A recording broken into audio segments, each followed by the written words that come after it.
that? Well, I'm now targeting dentists because I was talking to one dentist and he said every dentist he knows has back pain. Because dentists typically, like, your head's in their lap and they're kind of like leaning over you like this and your mouth's open or your head's in their lap and they're like making very precise little, while they're kind of leaning over you. And so unless you're doing that right, you're gonna get some back pain. So almost every dentist deals with a lot of back pain.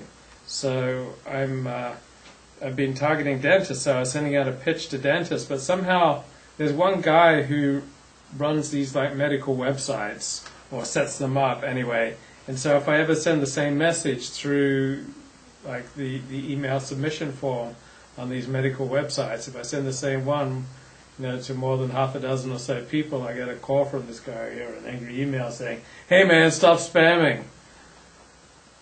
Okay. But I went to the dentist today. Okay. And it was kind of nice to be touched by a woman.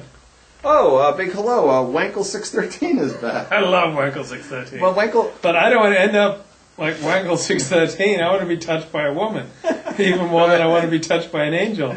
So I had to go to the dentist to have it happen, but I had a very female dental hygienist. And they had this great deal over there on Olympic and Robertson. First time intro checkup and for digital x-rays, only $10. So I went in there, she'd like sticking this thing in my mouth to take the x-rays. I was like gagging some of the time. So that wasn't real fun, but at least she was a woman. And I got to meet the dentist, and I have no cavities. And you know what she told me about my teeth? She said I have really long roots.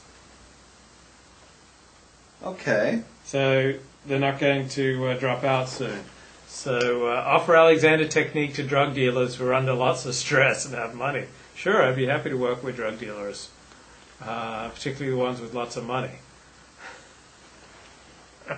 Here's the thing on when you said that you went, that you worked with the hygienist and it was a female. That's redundant, because until somebody in LA shows me a male hygienist, I'm going to say that's redundant. Yeah, it's like a white guy with a leaf blower. That's just wrong. Or you could also say a white guy who wakes up in the morning in LA to collect your garbage. So Dennis walks in and he says, "Have I seen you somewhere?" So I think I got, now that my hair's growing a little longer, I think I've really got the Brad Pitt look going. Yeah, that. Oh, hey, what happened to your voice? What happened to Russell Crowe and Mel Gibson? Last week we had Russell Crowe, which on the show last week. Do your Russell Crowe, come on. I can't do that voice. It was just a product. Oh, you're so full of blow. You know what happened? If you guys didn't tune in last week, here's what happened. Last week, Levy had just gotten over a cold, so he had this really hoarse, low voice. And it didn't sound even remotely like him. Like when I went to his place and he opened the door and I heard him go, "Hello, 1 second." I didn't know, like, when did Russell Crowe show up here? I didn't know who that was. So he announces on the show, "Oh, I've been sick and this is how my voice." And we were playing with him. We made him sound like we did some scenes from Mel Gibson. We did some scenes from Russell Crowe. Braveheart, The Patriot. Then one of the viewers, Esther, in the chat room, had you do some esoteric film from Australia about some gay people in the backwoods or something. Priscilla, Queen of the Desert. Priscilla, Queen of the Desert, and amazingly, Levy was able to do like on command from that, which kind of creeped me out because I didn't even know what the show was, and she had to tell me after the show that it was about the gay people in the outback, and Levy knew the show on command. I was like, yeah, okay. But, so you were doing this voice, and it was because he was sick, and I understood that, and I got that. And then, during the week that came after that, he posts on his Facebook this video, and he's like talking about how his voice, how Alexander technique gave him such a low, resonant voice, and not one, but two people IM'd me on chat, and were like, "What happened with Levy's voice?" And I'm going like, "What happened with Levy's voice?" Watch the video he just posted. So I'm like, "What?" So I watched this whole video, and he's saying in the video, "And now I sound resonant like Russell Crowe, and it's because Alexander expands, and my voice was compressed for 40 years, and now I have a long voice." And I'm going, this guy's so full of shit. He said he was sick. I'm like, and I got so upset. I was like, this guy's lying through his teeth. He's bullshitting about AT. This is such crap. And I wrote it on his Facebook. I go, you're so full of crap. You're so full of crap. And then at the very end of the video, he goes, actually, I was sick all last week. I had my hoarse throat. I was going, this guy's so weird. This guy is so weird. Yeah, well, I said the whole story. Like at the end, I said I've been sick, and that's why my voice is like this. Right? It was like, why would you do all that? Why would you have people thinking? Why would you want to put out false evidence? You know, your career's on such shaky grounds to begin with. So how you doing? You get a lot of customers now? Everybody's coming to you like, hey, I want that sexy voice too. Well, I got 2 tips last week from guys, and I didn't have to do anything improper. One of my students has had a lot of hookers. Okay. And so he's had like the full service in call. I'm not sure. Yeah, he's had a lot of hookers. And he said though the most depressing of all of them was when he'd go to the Asian spa for the hand job release. Okay. And so, because we were walking past one, there's one right there on La Cienega near Wilshire at about like 252 La Cienega Boulevard. You know, we walked right past the spa where they're like, you know, if we'd walked off and gone in, there were probably hand jobs going on, and you know, we might have got squirted in the face. But anyway, so I was thinking, like, how do I compete?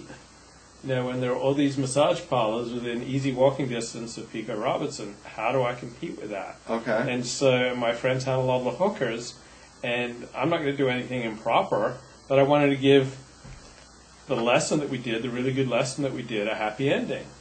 So I was thinking, how can I do this? So I sat him down, and I let him put his feet on my foot vibrator for 2 minutes. And so that gave him a happy ending. Thanks for taking us so there. I'm gonna offer for my superb students happy ending foot vibration, and it's totally kosher. Like there's nothing against it in the Torah, and you can still have a happy ending to our session. And last week I got 2 tips. I got 2 tips. One for $15 and one for $25. Oh, okay. So things are improving for you. A little bit. What happened with the flyers idea? 2 weeks ago, you. Well, okay. So this was kind of very classic Luke. So I thought, I'm going to make some flyers and I'm going to go around and put them on car windows. So I printed off about 1,300 flyers. Cost me about $100. And I start going around putting them on car windows, and I'm feeling really bad because I'm touching someone else's property. Right. I'm feeling really horrible, like people, kind of see, and I thought, like, what if someone recognized me, and like this is really low status, and what if the police came, and maybe this is illegal.